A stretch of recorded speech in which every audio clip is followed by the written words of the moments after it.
Hi everyone. Arihant के miscellaneous तक हम पहुंच गए हैं। ठीक है, आज जो भी मिसलेनियस में टॉपिक आ रहे हैं उसके एक दो टॉपिक पढ़ेंगे। ठीक है, तो हमारा आज का पहला टॉपिक होने वाला है आपका CAG.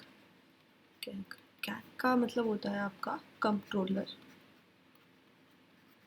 And auditor general. Auditor general, ठीक है। तो कैग का मतलब होता है हमारा controller and auditor general. Obviously India के होते हैं, ठीक है। उसके बाद हमारा जो कॉन्स्टिट्यूशन है, कॉन्स्टिट्यूशन का आर्टिकल 148 बोलता है कि एक इंडिपेंडेंट ऑफिस होना चाहिए। ठीक है, किसका? हमारे कैग का। ठीक है, आर्टिकल 148 से लेके 151 तक डील करता है कैग की अपॉइंटमेंट से, ठीक है, उनकी पावर से और उनकी ऑडिट रिपोर्ट से कि किस किस रिलेटेड वो ऑडिट रिपोर्ट बनाते हैं। ठीक है, जो इनकी अपॉइंटमेंट होती है ना, वो बेसिकली प्रेसिडेंट ही करते हैं। मोस्टली जितनी भी इम्पोर्टेंट अपॉइंटमेंट्स होती हैं वो प्रेसिडेंट के द्वारा ही की जाती है। ठीक है, 6 साल के लिए ऑफिस में बैठते हैं। ठीक है, और जब तक देखो 6 साल या फिर 65 ईयर्स ऑफ एज, जो भी पहले हो जाए वो। मान लो कोई ऐसा पर्सन है जो 51 की एज में कैग बन गया, ठीक है, तो वो 6 सालों के लिए बनेगा। ठीक है, तो मतलब वो 57 की एज में जाके रिटायर हो जाएगा। ठीक है, और मान लो कि कोई पर्सन है वो आपका 60 की एज में जाके कैग बना, तो वो पर्सन 65 ईयर्स में जाके रिटायर हो जाएगा। ठीक है, ये मतलब हुआ इसका। उसके बाद अगर इनको इनकी पोजीशन से हटाया जा सकता है, इनको इनकी पोजीशन से रिमूव कैसे किया जा सकता है, तो जिससे सिमिलरली जैसे एक सुप्रीम कोर्ट के जज को उनकी पोजीशन से हटाने का प्रोसेस है, सेम प्रोसेस इनके लिए भी होता है। ठीक है, अगर हम बात करें कि हमारे पहले क्या कौन थे इंडिया के, तो वो थे आपके नरहरि राव।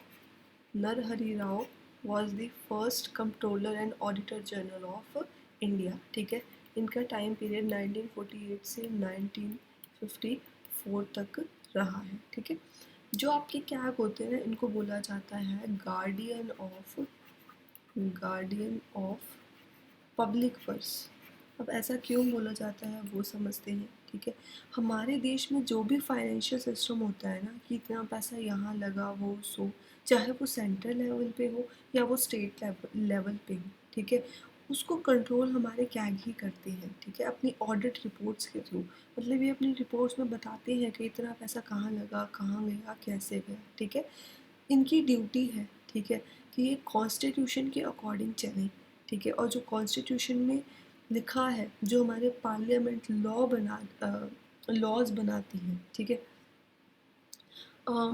फाइनेंस की फील्ड में। ठीक है, जो भी पार्लियामेंट फाइनेंस की फील्ड में लॉ बनाएंगे, उसको ये एडमिनिस्टर करेंगे। ठीक है, मतलब उस पर ध्यान रखेंगे कि हाँ भाई, क्या ये पैसा यहाँ लगाना सही है भी या नहीं, तो ये सब उस सब के रिपोर्ट तैयार करेंगे। ठीक है, ये हमारा क्या हो गया, फर्स्ट जो टॉपिक था मिसलेनियस का।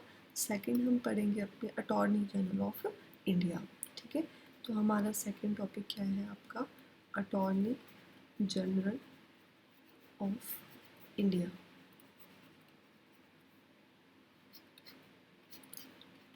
चलो अब इनके बारे में पढ़ते हैं। ठीक है, जो कॉन्स्टिट्यूशन का आर्टिकल 76 है वो बात करता है किसकी, कि there should be office of attorney general of India. ठीक है, अब अगर बात करें ना आपकी इंडिया का सबसे बड़ा लॉ ऑफिसर कौन है, ठीक है, तो हाईएस्ट लॉ ऑफिसर हमारे देश का, पूरी कंट्री का, वो एक अटॉर्नी जनरल ऑफ इंडिया ही होता है। ठीक है, और अगर हम बात करें स्टेट का, तो स्टेट के हमारे होते हैं एडवोकेट जनरल। ठीक है, और इंडिया के अटॉर्नी जनरल ठीक इंडिया। ठीक है, सबसे बड़े लॉ ऑफिसर होते हैं। ठीक है, और एक ऐसा पर्सन जो सुप्रीम जो सुप्रीम कोर्ट का जज बनने के काबिल हो, वही आपका अटॉर्नी जनरल बन सकता है। अपॉइंटमेंट की अगर हम बात करें, तो मैंने पहले ही बोल दिया कि सारी इम्पोर्टेंट अपॉइंटमेंट्स प्रेसिडेंट के द्वारा ही की जाती है, ठीक है।